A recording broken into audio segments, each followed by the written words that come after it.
Now, the new expansion, Sally's Place, will consist of 8 two-bedroom apartments. Now, it may not seem like a lot, but think about it like this. That's the equivalent of 3 new homes. Well, Fox 35's morning show, Good Day Orlando, is filming their morning show right here. You take a look behind me, you see the band, the cheerleaders. Now, outside of just using ebooks for your classes, UCF has 3 options that you can usually choose from.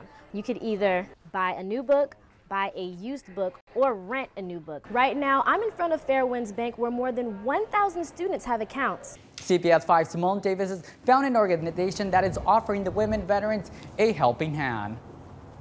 Here in Phoenix, there are more than 59,000 homeless female veterans who have nowhere else to go. Say if a driver is involved in a crash where there's injury or death, authorities have the right to pull that driver's cell phone records.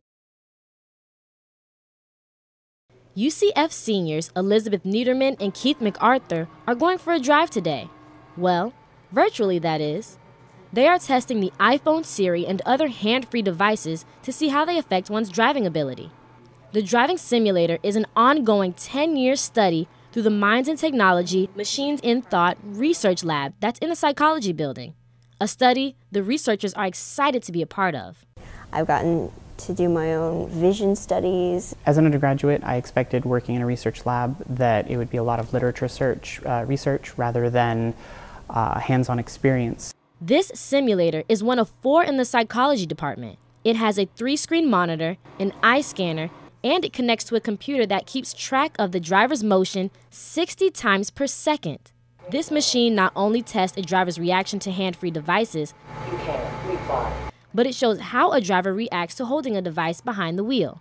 Niederman says, so far the results show no difference between the 2 scenarios. We think that even just the use of language perhaps might interfere with your driving ability. Niederman explains the lab uses up to 40 participants a week in the study.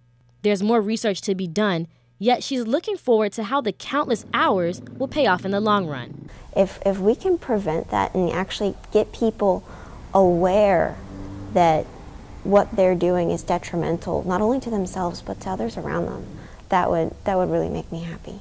In Orlando, Symone Davis, UCF Nightly News. Dana Oviatt is sending off some emails before she goes to work.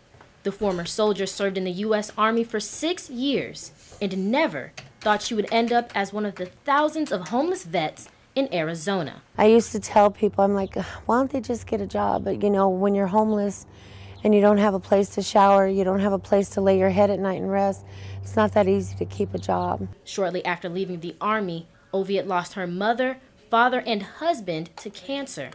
She turned to drugs to escape the pain and soon found herself homeless. Oviatt says if it wasn't for Mary Ellen's Place, she doesn't know where she'd be. I'm responsible for myself and my own actions, so I have complete accountability here. Mary Ellen's Place offers affordable housing for single female veterans only.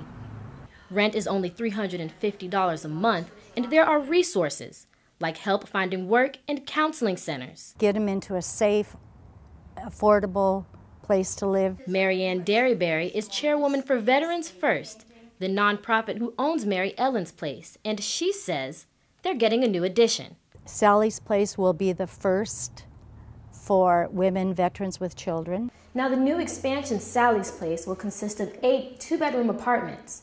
Now, it may not seem like a lot, but think about it like this. That's the equivalent of 3 new homes. The goal? 1 vet off the streets at a time. People don't realize, you know, that women are very instrumental in the military today and have been for quite some time. We all have our own methods of how we keep our money safe. I don't ever use my debit card online. I usually don't use my credit card unless it's for big emergency purposes. But what if someone were to get a hold of your wallet? Would they be able to crack the codes to your cards? Officials from UCF's Fairwinds Credit Union say most students don't put much effort into creating a PIN number. Officer Peter Stevens from UCF Police agrees. College students usually make the mistake of making the PIN number too easy. 0000 or tying it into their birthday. I use my birthday. Stevens also says students should not only be careful about their passwords, but also where they swipe. Went to the gas station, and instead of going inside like I usually did, I put my card at the pump, And I want to say that's how it happened, because right after that is when I started getting the transactions. The newest scams involving credit cards is called skimming. The thieves will actually attach a device to the exterior of the machine and read your credit card information. It's happened several times, including at Publix's here in the local area, and now it's becoming even more prevalent at gas stations. So before you whip out your card again, bank officials want students to keep these tips in mind. Carry only one card with you at a time. When you're home, keep your wallet in a secure place. And last but not least, check your accounts on a daily basis.